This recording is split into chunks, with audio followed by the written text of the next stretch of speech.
MOTi, how are you? Very good, thank you. Happy to be back. Well, we're back in Amsterdam, your hometown. Is it like a homecoming for you, ADE? Yeah, it is. The last month I've been on tour in the States. Before that, I did the Asia tour. I've been practically been away all summer, so I'm super happy to be back. Yeah. Do you get the chance to because you have such a busy schedule, do you ever get the chance to just be at peace at home? Yeah, sometimes. I mean, some months are busier than other months, but still, when I'm at home, I'm in the studio every day. So yeah, it's always working. But it feels good to be home. Don't have to fly every day. Don't have to travel every day and see your friends, see your family. It's a good thing to be home. And do you produce on the road as well, or is it mostly? Yeah, I do. I produce on my laptop, so I can basically plug it in anywhere I want. But I prefer to be in my own environment, in my own studio. It feels more comfortable. But still on tour, I make most of the IDs. I make them on tour. Yeah. And then you record them on your phone or yeah, laptop? no, I just make them on my laptop, even or in the plane, or when I'm waiting for a plane, or in my bed in the hotel room. Yeah, with my headphones on. Yeah. Okay.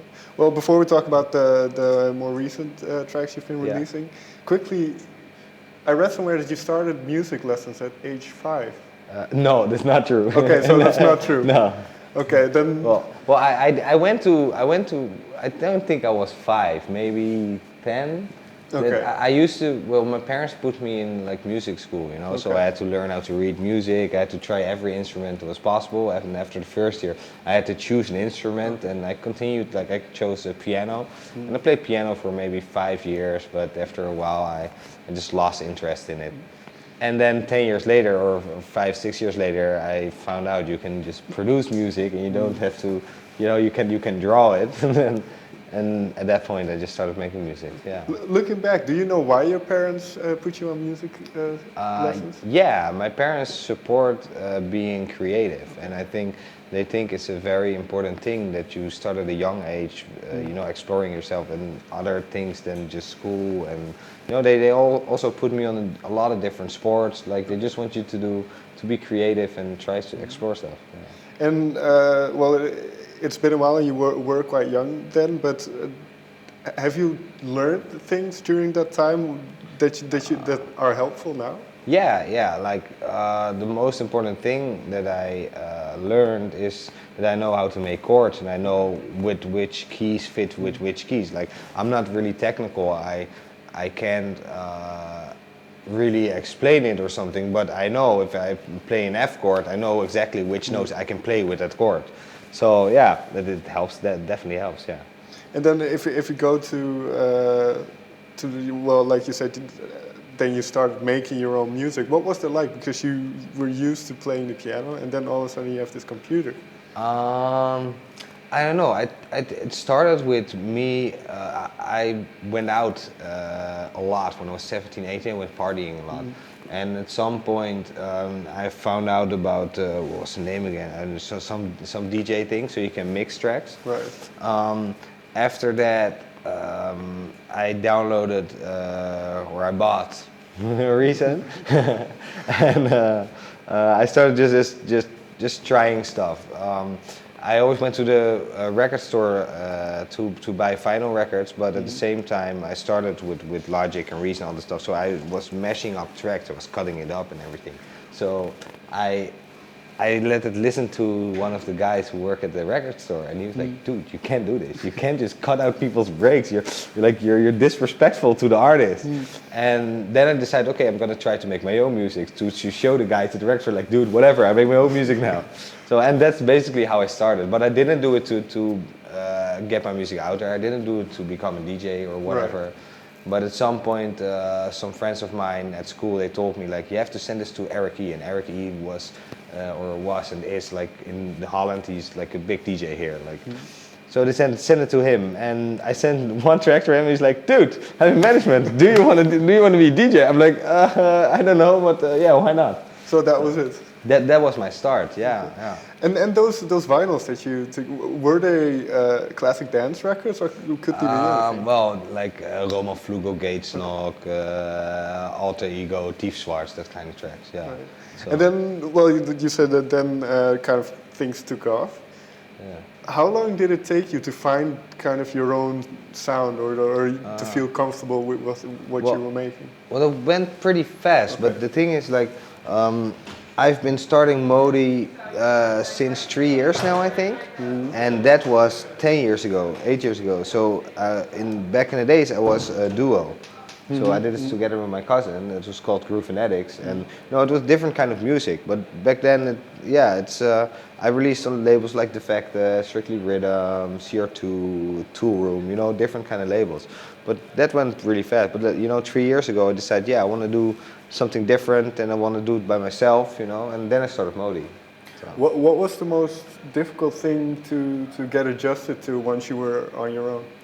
I think for me it was DJing. Okay. Because I was used to be together on stage, and then all of a sudden you're all by yourself on that stage and everyone's looking at you, and you're doing international shows. So I never talked on the mic. I was always the kind of guy who was DJing like this, and right. And now I have to perform. I have to pick up the mic. I have to talk with my audience. And at first it was hard, but everything. You get used to it, and now I enjoy it. So yeah. And well, does that put a lot of pressure on you then?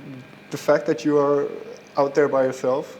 Not anymore. In terms of the music you make as well? Well, yeah, like when I started, it was for me, because you can always, you can share the good things, but you can also share the bad things, And now this is always your fault. So everything you do right it's because of you, but everything you do wrong is also because of you. So at first it was scary, but you get used to it, and well, I got used to it. So yeah. And then now, the past couple of years, you've made a lot of tracks with a lot of people. Virus with Martin Garrix. How do these collaborations come together? Is it did you know him before you made that song? Yeah, well, it depends on which artist. With Martin, it's a funny story because Martin always, like before he got signed with Spinning or anything, my neighbor, Kenneth G, always invited Martin to the studio. Okay. So we were always hanging with Martin. I was working together with Kenneth, and Kenneth brought Martin in, and he's like, yeah, this guy is going to play some chords for us. I'm like, who's this kid? What is he gonna do? Like tell me how to make chords? But he was super talented. But that's how we met first, and after a while, he went off. He exploded, and at some point, because you know each other before everything happened, we decided why not do a track together? That's basically how it started.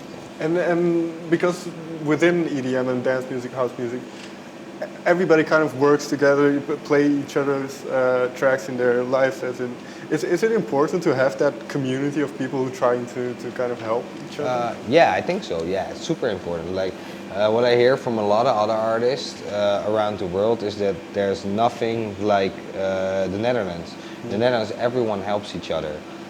So people are not afraid to lose to someone else or whatever. They help each other. Of course, they have groups who work together with each other more than other groups, but still, I think it's a healthy environment, and that makes a big difference.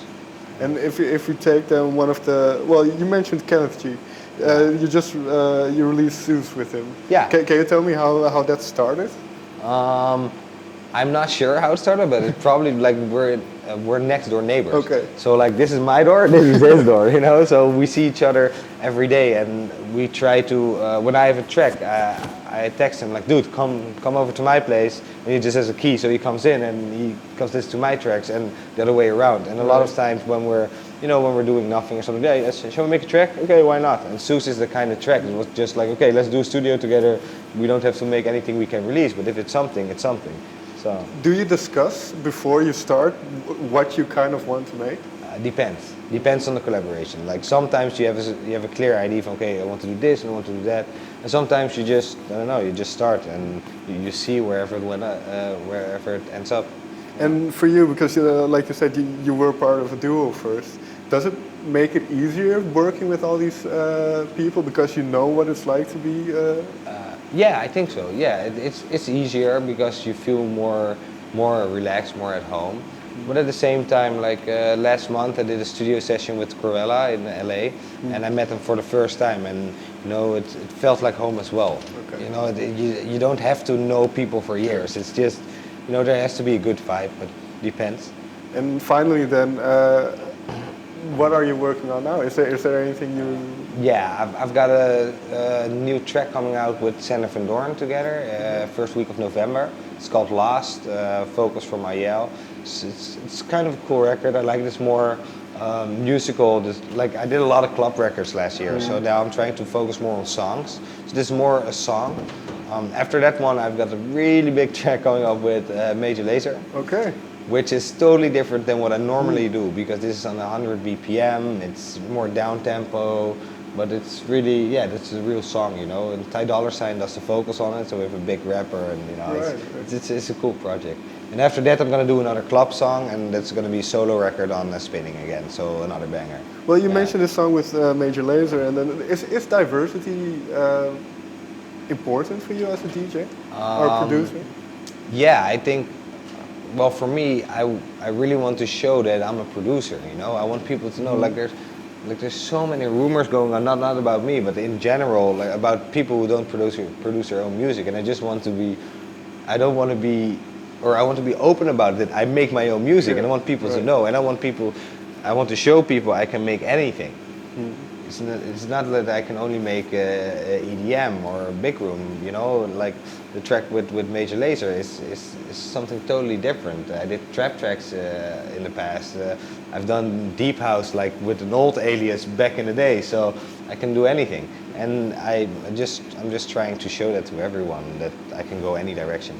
So. Okay, thank you very much for your time. Yeah, no problem. Thank you for having me.